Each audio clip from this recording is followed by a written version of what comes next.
ಕೇಳಿಸ್ತಿಲ್ಲ ನನಗೆ. Hi friends, ಏನು ನಿಮ್ಮ ಹೆಸರು? Hello, my name is Raju, call me Raj. Okay. ನನ್ನ ಹೆಸರು ಅಮನ್. Welcome friends. ಅಲ್ಲಿ ನಮ್ದು ಉತ್ತರ ಕರ್ನಾಟಕದ ಗೊತ್ತಿಲ್ಲ, ಕಾಲ್ ಮಿ ರಾಜ್ ಅಂತ. ರಾಜ್, ನಾನು ರಾಜ್ಗೆ ಚೆನ್ನಾಗಿಲ್ಲ. ಉತ್ತರ ಕನ್ನಡ ರಾಜ ಬಾಳಿಗೆ ಅಂತ ಹೇಳ್ತೀನಿ, ನೀನು ಅಲ್ಲ ಕರಿ. ಮತ್ತೆ ನಾನಾರ ರಾಜ ಪಜ ಅಂತ ಕರಿತೀನಿ. ಇಲ್ಲಿ ನಾವು ಪರಿಚಯ ಮಾಡ್ಕೊಂಡ. ಏನಿಬ್ರು ಮಂದಿ ಟೀಚರ್ ಆಟ ಆಡತ್ತೀನ?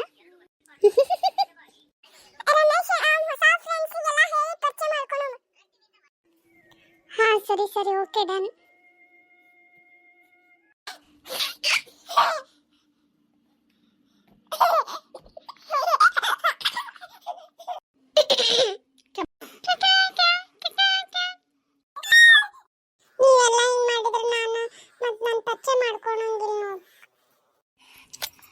ಸಾರಿ, ನೀನು ಪರಿಚಯ ಮಾಡ್ಕೊ.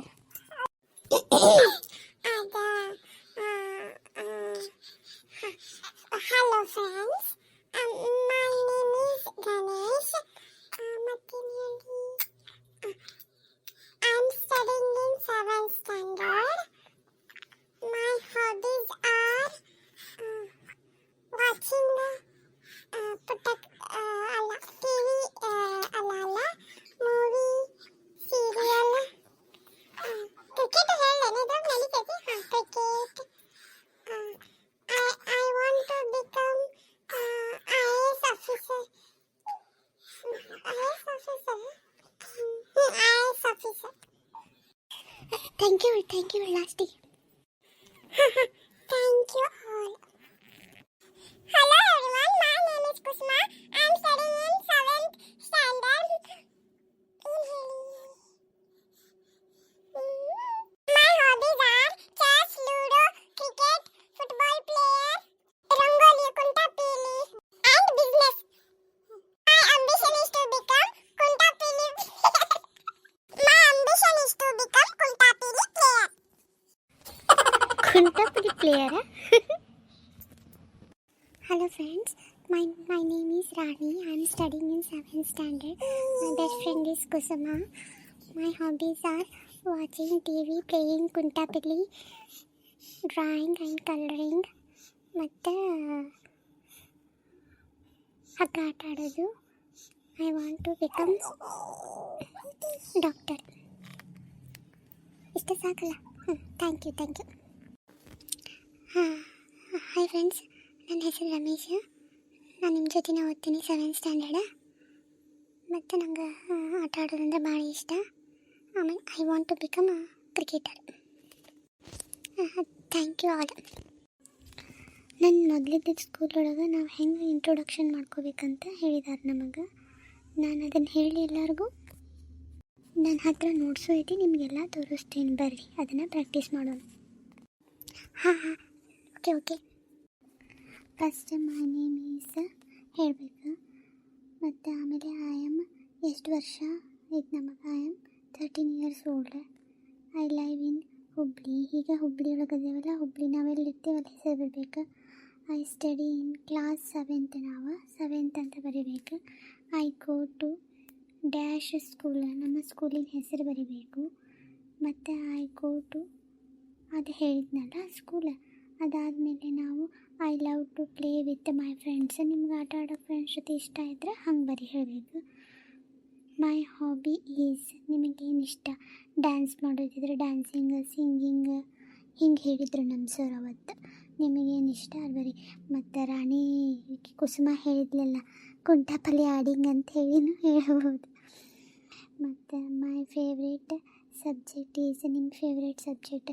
ನನಗಂತೂ ಫೇವ್ರೇಟ್ ಸಬ್ಜೆಕ್ಟ್ ಸೋಷಲ್ ಸೈನ್ಸ್. ನಿಮಗೆ ಯಾವ್ದು ಇಷ್ಟ ಅದನ್ನು ಹೇಳ್ರಿ. ಮತ್ತು I want to become doctor ಅಂತ ಅವ್ರು ಬರ್ತಾರೆ. ನನಗಂತೂ ಡಾಕ್ಟರ್ ಆಗೋದು ಇಷ್ಟ ಇಲ್ಲ, ನಾ ಪೋಯೆಟ್ ಆಗ್ತೀನಿ, ನಾ ಪೋಯೆಟ್ ಅಂತ ಹೇಳ್ತೀನಿ. ನಿಮಗೇನು ಇಷ್ಟ ಅದನ್ನು ಹೇಳ್ರಿ. ಮತ್ತು ಲಾಸ್ಟಿಗೆ I will make my parents proud, ಅಂದ್ರೆ ನಾವು ನಮ್ಮ ತಂದೆ ತಾಯಿ ಹೆಮ್ಮೆ ಪಡುವಂಥ ಮಕ್ಕಳಾಗ್ತೇವೆ ಅಂತ ಹೇಳ್ಯಾರ. ಆಗೋದು ಅದು ನಾವು ಎಲ್ಲರೂ ಇಷ್ಟೇ ವರ್ಷ ನಮ್ಮ ಸರ್ ಹೇಳಿದೆ. ನೀವು ಇದನ್ನು ಬ್ಯಾಟ್ ಹಾಕ್ರಿ, ನಾನು ಬ್ಯಾಟ್ ಹಾಕ್ತೀನಿ. ನೆಕ್ಸ್ಟ್ ಟೈಮು ಚೆನ್ನಾಗಿ ಹೇಳೋಣ. ಈಗ ಚಂದ ಐತಲ್ಲ, ಇದನ್ನು ನಾಳೆ ಬ್ಯಾಟ್ ಹಾಕೊಂತು. ನಾನು ಇವತ್ತು ಮನೆಗೆ ಹೋಗ್ಬೇಕಾದ್ರೆ ಆಟ ಆಡ್ಕೊತೀನಿ. ನಾವು ಫಸ್ಟ್ ಮಾಡೋಣ, ಏನಾಗಲಗುನ ಬ್ಯಾಟ್ ಹಾಕೋಣ. ಅಮ್ಮನ ಕಡೆ ಹೋಗಿ ಆಮೇಲೆ ನಾವು ಇಸ್ಕೊಂಡು ಬ್ಯಾಟ್ ಹಾಕೋಣ. ಮತ್ತವನ್ನ ರಾಜಪಾಜ ರಮ್ಯಾ ಇಸ್ಕೊಂಡು ಬ್ಯಾಟ್ ಹಾಕಿದ್ದಾರೆ. ಅವ್ರಿಗಿನ ಮುಂಚೆನೇ ನಾವು ಬ್ಯಾಟ್ ಹಾಕಿ ಕಲ್ಕೊಂಡು ಬಿಡೋಣ. ನಾವ ಗುಟ್ಟಾಯಿಸ್ಕೋಣ. ನಾವ ವಿನ್ನರ್. ಅಮ್ಮನ್ please give me this notes for me. ಏನ್ಲಿ ಅವನು ಕೇಳಬಿಟ್ಟಲ್ಲ ನಮ್ಗಿನ ಮುಂಚೆ. ನೋಡಂತ ಯಾವನು ಮಾಡ್ತಾನೆ. ಅಮ್ಮನ ಕೊಡೋದಾ? ಫಾತಿಮಾ ಟೀಚರ್ ಬಂದ್ರೆ ಫಾತಿಮಾ ಟೀಚರ್ ಅಂದ್ರೆ ಸುಮ್ಮನೆ ಎಲ್ಲರೂ. Good morning students. Dear students, today we will do an experiment to understand density concept.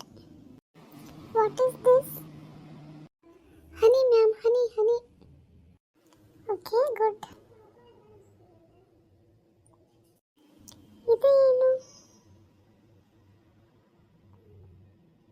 ನೀರು teacher, water. Good. This is kerosene.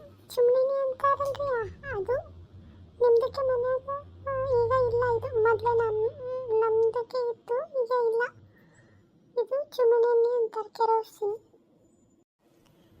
See here, ಇಲ್ಲಿ ನೋಡ್ರಿ ಎಲ್ಲರೂ. ನಾನು ಮೊದಲು ಹನಿ ಹಾಕೀನಿ, ಆಮೇಲೆ ವಾಟರ್ ಹಾಕೋನು, ಆಮೇಲೆ ಕೆರೋಸಿನ್ ಹಾಕೋನು.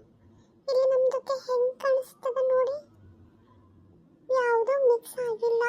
ಎಲ್ಲ ಒಂದರ ಮೇಲೆ ಒಂದು ಫ್ಲೋಟ್ ಆಗ್ತಿದೆ, ತೇಲ್ತಾ ಇದೆ. ಯಾಕೆ? Because of density teacher. Very good. Then what is density? See here, density is nothing but density measures the heaviness or lightness of a material. ಅಂದ್ರೆ density is a measure of how tightly packed the particles or molecules of a material are. ಅಂದ್ರೆ density ಯಾವಾಗಲೂ ವಸ್ತುವಿನ ತೂಕ ಮತ್ತು ಗಾತ್ರದ ಮೇಲೆ depend ಆಗಿರುತ್ತೆ. ವಸ್ತುವಿನ ತೂಕ ಮತ್ತು ಗಾತ್ರವನ್ನು ಅವಲಂಬಿಸಿದಾಗ, ಅದರ ರೇಷೋನ ತೆಗೆದಾಗ ನಮಗೆ ಸಾಂದ್ರತೆ ಅಂದರೆ ಡೆನ್ಸಿಟಿ ಸಿಗುತ್ತದೆ. ಇಲ್ಲಿ ನೋಡ್ರಿ, ಎಮ್ ಅಂದರೆ ಮಾಸ್, ವಿ ಅಂದರೆ volume. M divided by V ಅಂದರೆ ಡೆನ್ಸಿಟಿ. ಡೆನ್ಸಿಟಿನ ರೋ ಅನ್ನೋ ಪಿಗತೆ ಕಾಣಕತ್ತೈತಿಲ್ರಿ, ಅದು ಪಿ ಅಲ್ಲದ ರೋ ಅಂತ ಹೇಳ್ತಾರೆ. ರೋ ಅನ್ನೋ ಒಂದು ಸಂಕೇತದಿಂದ ಗುರುತಿಸ್ತಾರೆ. Rho is a symbol for density. So ಇದು ಇಷ್ಟು ಸಾಕು ನಿಮ್ಮ ಒಂದು ತರಗತಿಗೆ, ಕ್ಲಾಸಿಗೆ. This is sufficient. Density of honey is greater than the density of water. ಅದಕ್ಕೋಸ್ಕರ ಇಲ್ಲಿ ಏನಾಗುತ್ತೆ, ಯಾವುದರ ಡೆನ್ಸಿಟಿ ಹೆಚ್ಚಿಗೆ ಇರುತ್ತಲ್ಲ ಅದರ ಮೇಲೆ ಡೆನ್ಸಿಟಿ ಕಡಿಮೆ ಇರುವಂಥ ವಸ್ತುಗಳು ಬಂದು ತೇಲುತ್ತವೆ. ಈಗ ಹೇಳ್ರಿ, ಕೆರೋಸಿನ್ ಎದ್ರ ಮೇಲೆ ತೇಲಾತದು? Kerosene is floating on the water teacher. Yes, very good.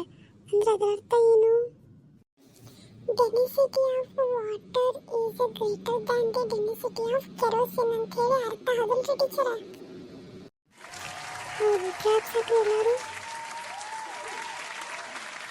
Teacher, ಹಂಗಂದ್ರೆ ಭೂಮಿಯ ಸಾಂದ್ರತೆ ನೀರಿನ ಸಾಂದ್ರತೆಗಿಂತ ಕಡಿಮೆ ಇರೋದ್ರಿಂದ ಅದು ನೀರಿನ ಮೇಲೆ ತೇಲ್ತದಲ್ರಿ. Density of water is greater than the density of butter, ಹೌದಲ್ರಿ? Yes, very good. ಹಾಗಂದ್ರೆ ಯಾವುದೇ ವಸ್ತುಗಳು ಒಂದರ ಮೇಲೆ ತೇಲಾದ್ರೆ ನೀವು ಅರ್ಥ ಮಾಡ್ಕೋಬೇಕು, that is because of density ಅಂತ ಹೇಳಿ. ನಿಮ್ದಕ್ಕೆ ಎಲ್ಲ ಅರ್ಥ ಆಗಿದೆ ಅಂತ ಅನ್ಕೋತೀನಿ ನಾನು. Yes teacher.